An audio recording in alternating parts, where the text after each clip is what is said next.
तो जय श्री राम दोस्तों, राधे राधे। तो मैं आज जा रहा हूँ भागवत श्री भागवत में, सरोदर नगर में भागवत बैठी हमारे।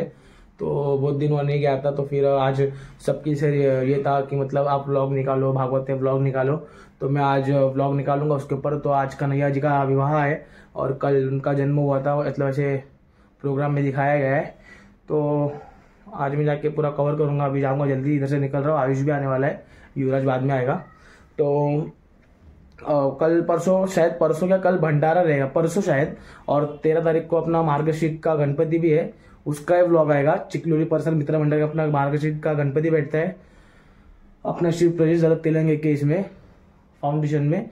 तो फिर वो भी उसका ही व्लॉग निकालूंगा बहुत सारा। मैं आगमन का हो गया और विसर्जन का हो गया, तो 10 डे जैसे गणपति का प्रोग्राम होगा, आरती वगैरह सब निकालूंगा मैं।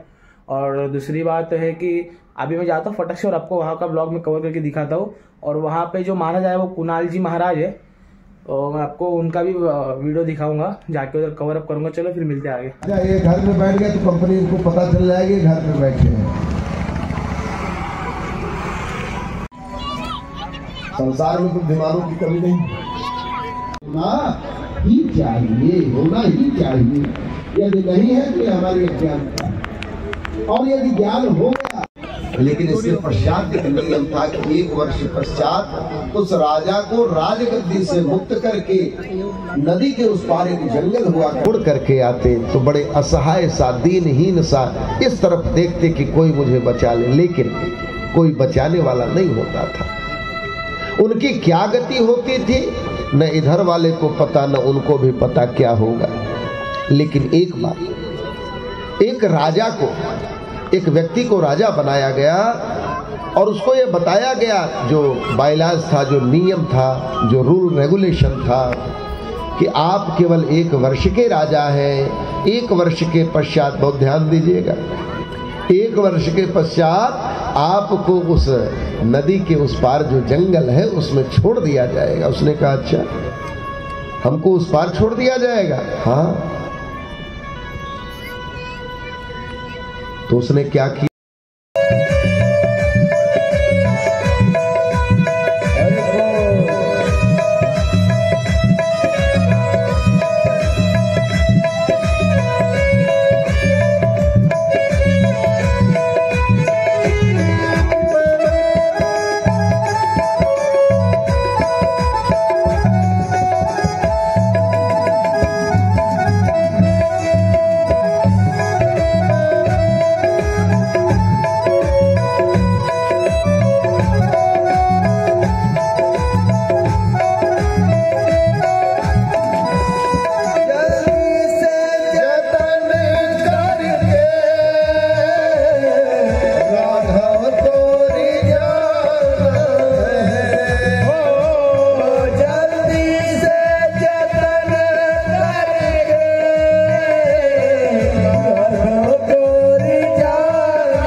ओ राम जैसा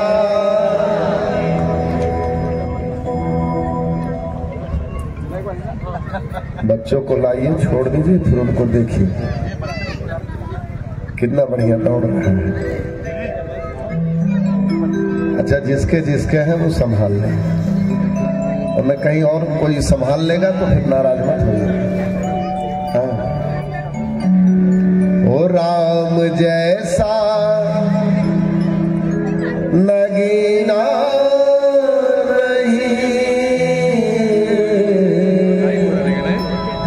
सारे जग की बजरे।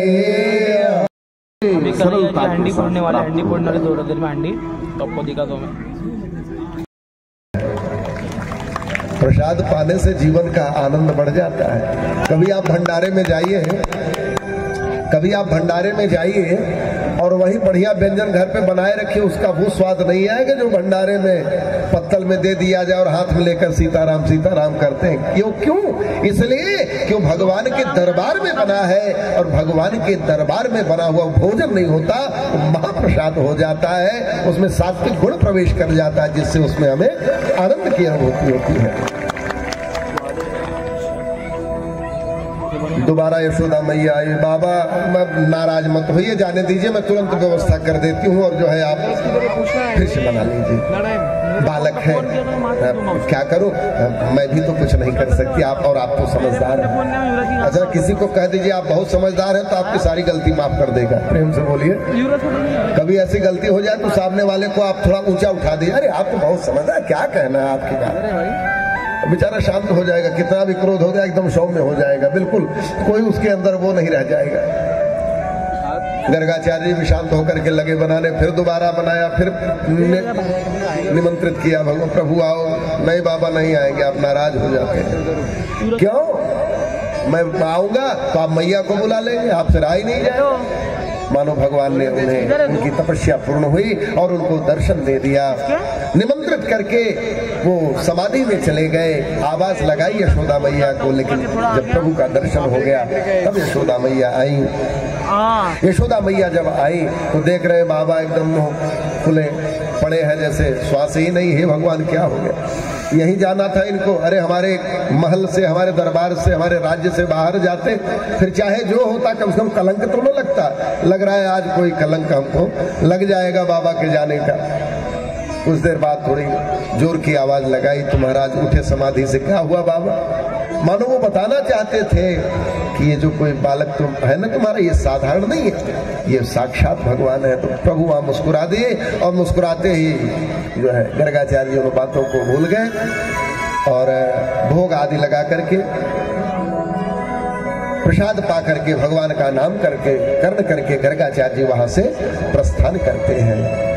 बोले भक्तवत्सल भगवान की। देखिए हमारे मध्य में कलवा से ब्राह्मण जन जागरण संस्था के सदस्य विशाल जी और पूरी टीम, एमआर वाली टीम ना, पूरी टीम आई है। थोड़ा नाम स्मरण नहीं है लेकिन सबको हम पहचाने। बड़ी सेवा किए थे 1-2 दिन। अच्छा, एक दिन जो है किसी को आप कुछ दे दीजिए तो दूसरे दिन प्रतीक्षा करता है। ये सब वो बहादुर है, एक दिन सेवा करके गए, दोबारा फिर कई दिन बाद आए, इसलिए ज्यादा हृदय में है। अच्छा, जो धोखा दे दे वो ज्यादा याद रहता है, जो सहयोग कर दे थोड़ा कम याद आता है। प्रेम से बोलिए। हाँ, तो ये ऐसे प्रेमी है हमारे साथ, बहुत सुंदर। और अपने कार्य से समय निकाल करके आना बड़ी बात होती है। बहुत सुंदर भाव है आप लोगों का। बड़ा दिव्य भव्य कार्यक्रम रहा कलवा में। वैसे तो नहीं थे लेकिन उसमें यूट्यूब में है, आप देख सकते हैं। वहाँ बड़ा अद्भुत आनंद रहा। जो आनंद यहाँ का है ऐसा ही कुछ आनंद वहाँ का भी रहा। घर पे जा, घर पे एकदा गृहदाशीषु यशोदानंद गेहिनी कर्मांतर नियुक्तासु निर्ममंथ स्वयं दधी। मैया दधी निर्माण कर रही है, माखन बना रही है। उनके यहाँ अनगिनत दास दासियां, लेकिन जब प्रभु का कार्य करना होता था तो अपने कर कमलों से करती थी। कर्मणा मनसा वाचा सर्वावस्थासु सर्वदा। कर्म, वाणी और मन के द्वारा कोई भी काम जब तीनों के संयोग से होता है तो बड़ा आनंद दे जाता है। विशेष करके परमात्मा का काम तो तीनों के साथ होना चाहिए। कर्मणा मनसा वाचा सर्वावस्था सर्वदा। यशोदा मैया जब कर रही है उसी समय प्रभु आकर के पकड़ लेते हैं कि मैया मुझे भूख लगी है। अच्छा, माताओं का स्वभाव है जब वो अपने कार्य में रहे तो सोचती है वो जो प्रिय हृदय प्रिय बालक है वो भी कुछ देर दूर ही रहे तो इसी में उसका भी कल्याण हमारा भी कल्याण। क्यों? हमारा कार्य जल्दी शीघ्र हो जाएगा, तब उसको गोदी में बड़े इत्मीनान से उठाएंगे। लेकिन जब बालक एकदम पीछे ही पड़ जाए तो मैया सब काम छोड़ करके उसको उठाई लेती है। कन्हैया को भी उठा लिया तो प्रभु ने प्रश्न कर दिया, मैया दूध प्यारो है कि दूध प्यारो है? पेट्रोल नहीं। मैया ने कहा, लो बताओ बेटा भला दूध प्यारा होगा कि दूध प्यारा होगा? परीक्षा हो जाएगी थोड़ी देर में। वही बगल में मगन्ना नामक गाय का दूध उबल रहा था। उसने कहा कि अब प्रभु तो जब तृप्त हो जाएंगे तो हमारी आवश्यकता नहीं रहेगी। ऐसा विचार करके उसने सोचा कि जिस जीवन में परमात्मा न हो उस जीवन को त्याग ही देना चाहिए। ऐसा विचार करके दूध उबलने लगा। यशोदा मैया की दृष्टि गई तो कन्हैया को एक तरफ पटका और चढ़ी दूध उठाने के लिए। कन्हैया ने कहा, लो भला अभी कुछ देर पहले ही बोला था कि पूत प्यारो है, दूध से ज्यादा प्रिय पूत है और दूध के लिए पूत को पटक करके चली जा रही है। ये बात ठीक नहीं है। प्रभु नाराज हो गए। नाराज होने में उन्होंने घर की जितनी मटकियां थी उन सबको ले जा करके उसमें जितनी दही मक्खन थे सब उखल पर खड़े होकर के लुटा दिया। तुम भी लो ऐसा करके। और प्रभु जब वहां से सारी मटकी समाप्त हो गई, यशोदा मैया आती हैं तो प्रभु को बाहर लुटाते हुए देखती है तो जाके पकड़ लेती है। पकड़ में बड़ी देर में आती है। छोटा बालक जल्दी पकड़ में नहीं आता। कन्हैया को पकड़ करके रस्सी में बांध देती है तो भगवान का एक नाम पड़ा दामोदर। बोले दामोदर भगवान की जय। दाम माने रस्सी, उदर रस्सी में जिसके उदर को बांध दिया जाए वो दामोदर। मानो मैया ने उस उखल को भी दंड दिया और लोगों से कहा कि कोई भी नहीं आएगा छोड़ने। भगवान ने कहा किसी की जरूरत भी नहीं। क्यों? क्योंकि मुझे कुछ और करना है। जब सब लोग चले गए तो प्रभु वहां तो यमलार्जुन के वृक्ष थे, उनके मध्य जाकर के जैसे स्पर्श हुआ वो दोनों वृक्ष गिर पड़े और उसमें से दो सुंदर राजकुमार निकले। राजकुमार वो कुबेर के पुत्र थे, मणिग्रीव और नलकूबर, जो नारद ऋषि के श्राप से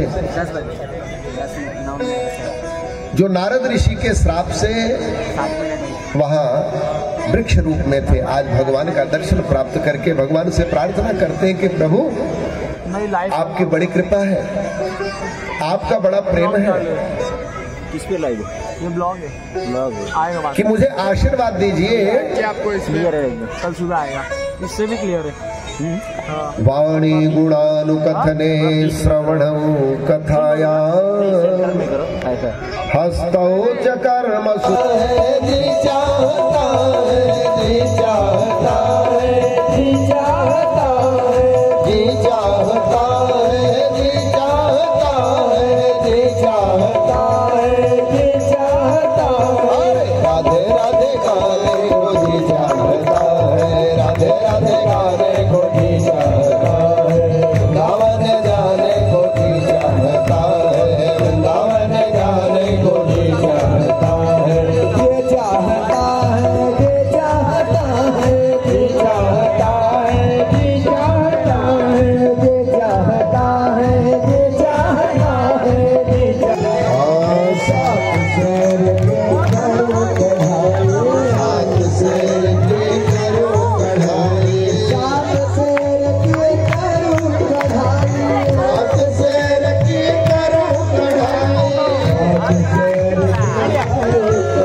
करो